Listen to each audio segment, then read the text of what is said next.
بسم اللہ الرحمن الرحیم۔ السلام علیکم ناظرین، آپ دیکھ رہے ہیں پروگرام اندر کی بات فیاض راجہ کے ساتھ، اور آپ دیکھتے ہیں مجھے میرے یوٹیوب چینل اور فیس بک پیج پر۔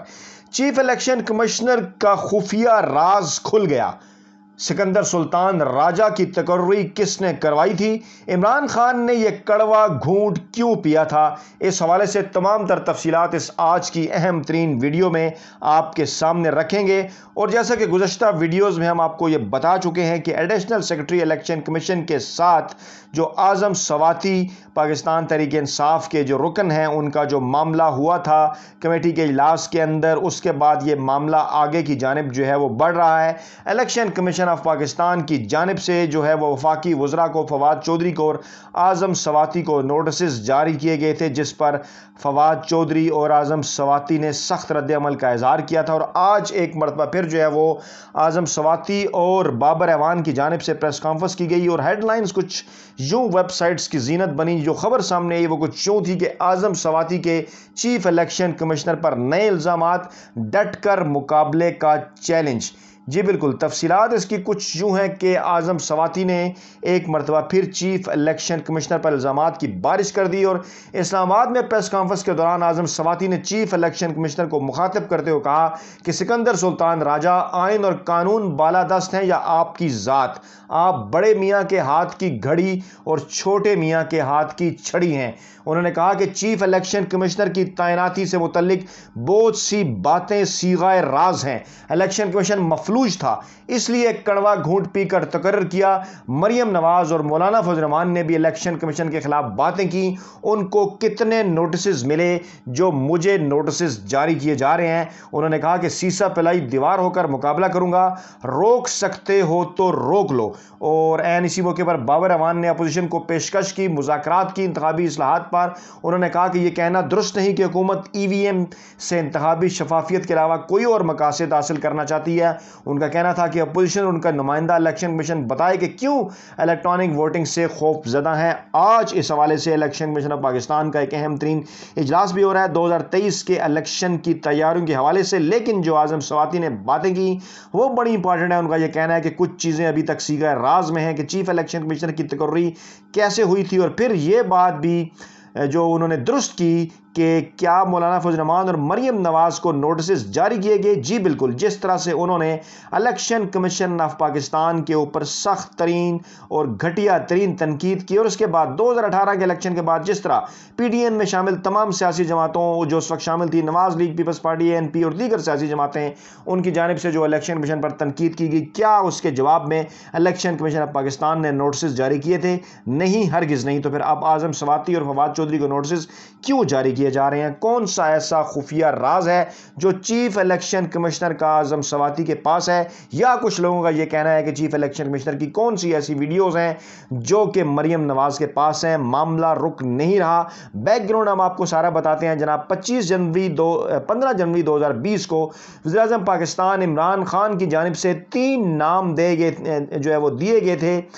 چیف الیکشن کمشنر کی تعیناتی کے حوالے سے، کیونکہ جو ہے وہ 18ویں آئینی ترمیم کے بعد یہ طریقہ کار طے پایا تھا نواز لیگ اور پیپلز پارٹی کے درمیان کہ اب اس طرح سے چیف الیکشن کمشنر کی تقرری ہوگی، اور چیف الیکشن کمشنر کے پاس جو ہے وہ ویٹو کی پار نہیں ہوگی، بلکہ دیگر ممبران کی طرح وہ بھی برابر کے الیکشن کمیشن کے رکن ہوں گے دیگر 4 ارکان کی طرح۔ تو عمران خان کی جانب سے جو نام سامنے آئے ان میں سابق وفاقی سیکرٹریز جمیل احمد، فضل عباس میکن اور سکندر سلطان راجہ کا نام شامل تھے، یعنی سکندر سلطان راجہ کا نام حکومت کی جانب سے آیا۔ وزیر اعظم پاکستان عمران خان نے خط لکھ کر تجویز کیا تھا، یہ نہایت اہم ترین بات ہے۔ اور دوسری جانب اپوزیشن لیڈر شہباز شریف نے اس کے جواب میں جو اپنے 3 نام تجویز کیے تھے اس وقت، اس میں ناصر محمود کھوسا، اخلاق احمد تارڑ، عرفان قادر شامل تھے جو کہ سابق وفاقی سیکرٹریز تھے۔ لیکن اہم ترین معاملہ اس وقت یہ تھا کہ جب سکندر سلطان راجہ کی تقرری ہوئی تھی تو اس وقت 2 مزید ممبران تھے جو الیکشن کمیشن کے، ان کی تقرریاں ہونی تھی، جس میں ای سی پی کے سندھ کے رکن اور بلوچستان کے رکن شامل تھے۔ اور پھر فارمولہ یہ طے پایا تھا کہ ای سی پی کے سندھ کے رکن نثار دورانی، جبکہ بلوچستان سے شاہ محمود جتوئی ان کو شاہ محمد جتوئی اور سندھ کے رکن کا انتخاب پیپلز پارٹی نے کیا تھا، بلوچستان کے رکن کا انتخاب JUI کا تھا، اور پھر جناب چیف الیکشن کمشنر کا نام حکومت کا تجویز کردہ تھا، اور مسلم لیگ نون نے ان تمام تجاویز کی حمایت کی تھی، لیکن معاملہ ایک دم سے جو ہے وہ آگے کی جانب نہیں بڑھا تھا۔ پہلے اس کے اوپر کچھ رکاوٹ آئی تھی، پھر پارلیمانی جو کمیٹی تھی الیکشن کمیشن کی، وہاں پر بھی جو ہے وہ کچھ گفتگو ہوئی، بات چیت ہوئی، اور ہم آپ کے سامنے رکھتے ہیں کہ پارلیمانی کمیٹی برائے الیکشن کمیشن کے جو 12 ارکان ہیں اس میں 8 ارکان قومی اسمبلی اور 4 ارکان سینٹ شامل ہیں۔ ان میں کون کون لوگ ہیں؟ جی بالکل شیریں مزاری، جن کے متعلق یہ کہا جاتا ہے کہ وہی وہ پرسن تھیں جن کی جانب سے جو ہے وہ اسکندر سلطان راجہ کا نام جو ہے وہ فلوٹ کیا گیا، وزیر اعظم پاکستان عمران خان کو دیا گیا، اور وہ یہ چاہتی تھی کہ ان کو جو ہے وہ آنا چاہیے۔ علی محمد خان تھے، فخر امام، پرویز خٹک، اعظم سواتی، جی بالکل یہ بھی اہم بات ہے کہ اعظم سواتی بھی اس کمیٹی کے رکن ہے، نصیب اللہ بازئی آزاد امیدوار، اپوزیشن کی جانب سے رانا ثناء اللہ، مشاہد اللہ، شزا فاطمہ، راجہ پرویز اشرف، سکندر مہندرو اور شاہدہ اختر۔ اب جو لوگ یہ جاننا چاہتے ہیں کہ سکندر سلطان راجہ کون ہے، کیوں ان کے اوپر جو ہے وہ سوالات اٹھ رہے ہیں، ان کے لیے ان کا پروفائل جو ہے وہ بھی دلچسپی سے خالی نہیں ہوگا۔ اور سکندر سلطان راجہ جو ہیں وہ نواز شریف کے پرنسپل سیکرٹری، سعید مہدی جو کسی دور میں نواز شریف کے بڑے قریب رہے ان کے داماد ہیں، اور چیئرمین CDA جو حالیہ ہیں عامر علی احمد ان کے بہنوئی ہیں سکندر سلطان راجہ۔ اور ڈاکٹر سکندر سلطان راجہ MBBS ڈاکٹر، والد آرمی آفیسر تھے، ضلع سرگودا کے گاؤں بھیرا میں پیدا ہوئے، ابتدائی تعلیم government high school Bhera, matric FSC cadet college Hasan Abdal, MBBS King Edward medical college, جبکہ LLB کی ڈگری پنجاب یونیورسٹی سے حاصل کی، CSS 1987 میں کیا، اور DMG گروپ PAS گروپ میں شامل ہوئے۔ کیریئر کا آغاز اسسٹنٹ کمشنر اسلام آباد کی حیثیت سے کیا، اور اپنی ملازمت کے دوران ڈاکٹر سکندر سلطان راجہ ڈپٹی کمشنر اسلام آباد، DG excise and taxation Punjab, صوبائی سیکرٹری مواصلات اینڈ ورکس پنجاب، صوبائی سیکرٹری SNGAD، صوبائی secretary local government and community development Punjab کے اہم عہدے پر فائز رہے۔ اس کے ساتھ ساتھ وفاقی حکومت میں DG امیگریشن اینڈ پاسپورٹ کے عہدے پر فائز رہے، اور اس کے ساتھ ساتھ چیف سیکرٹری گلگت بلتستان اور چیف سیکرٹری آزاد کشمیر کی خدمات بھی انجام دے چکے ہیں، جبکہ وفاقی سیکرٹری پیٹرولیم، سیکرٹری سیفران بھی رہے، اور آخری عہدہ جو ان کے پاس تھا چیف الیکشن کمشنر کی تعیناتی سے پہلے، وہ ان کے پاس جناب سیکرٹری یا چیئرمین ریلوے کا عہدہ تھا، جس عہدے سے وہ ریٹائر ہوئے تھے۔ اور جناب جیسا کہ میں نے ان کے متعلق آپ کو بتایا کہ وہ جو ہیں وہ سابق جو بیوروکریٹ ہیں سعید مہدی جو کہ نواز شریف کے قریب رہے، ان کے وہ داماد ہیں، اور اس وقت جو حالیہ بیوروکریٹ ہیں چیئرمین CDA ان کی وہ بہنوئی ہیں۔ اس لیے یہ کہا جاتا ہے کہ بیوروکریسی کے اندر جو ان کی جڑیں ہیں وہ خاصی مضبوط ہیں۔ اب آ جاتے ہیں اس معاملے کی طرف کہ یہ سارا معاملہ اس وقت پیدا ہوا جبکہ 10 کا الیکشن کے حوالے سے پاکستان تحریک انصاف کو کچھ تحفظات تھے کہ اس موقع کے اوپر، اور اس کے بعد پھر سینٹ الیکشن کے موقع کے اوپر جو پاکستان تحریک انصاف کا موقف تھا وہ الیکشن کمیشن آف پاکستان کی جانب سے اس طرح سے نہیں سنا گیا، اس طرح سے اس کو انٹرٹین نہیں کیا گیا، جبکہ اسی دوران نواز لیگ کا جو موقف تھا اس کو سنا بھی گیا، اس کو انٹرٹین بھی کیا گیا۔ حالانکہ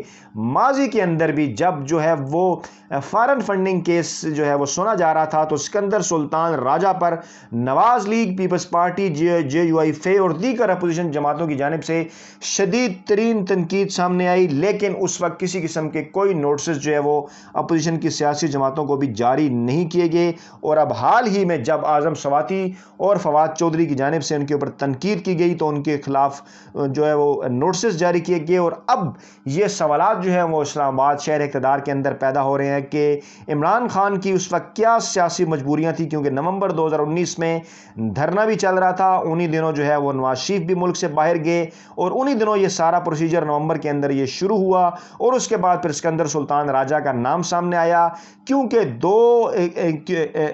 جب یہ ریٹائر ہوئے تو اس سے پہلے الیکشن کمیشن کے 2 ارکان بھی ریٹائر ہو چکے تھے، اور الیکشن کمیشن بالکل مفلوج جو ہے وہ ہو کر رہ گیا تھا۔ اور اس موقع کے اوپر جس کے اعظم سواتی نے اشارہ کیا کہ مجبوری کے تحت جو ہے وہ ان کا جو تقرری اور تعیناتی کی گئی، اور اس حوالے سے کچھ صیغہ راز کے اندر بھی چیزیں ہیں جو آئندہ آنے والے دنوں میں بھی سامنے آئیں گی۔ تو یہ تھی جناب تازہ ترین اپڈیٹس چیف الیکشن کمشنر اور اعظم سواتی، بابر امان اور دیگر وفاقی وزراء کے حوالے سے۔ اپنا بہت خیال رکھیے گا، دعاؤں میں یاد رکھیے گا۔ نئی ویڈیو کے ساتھ جلد آپ کی خدمت میں حاضر ہوں گے۔ اللہ نگہبان۔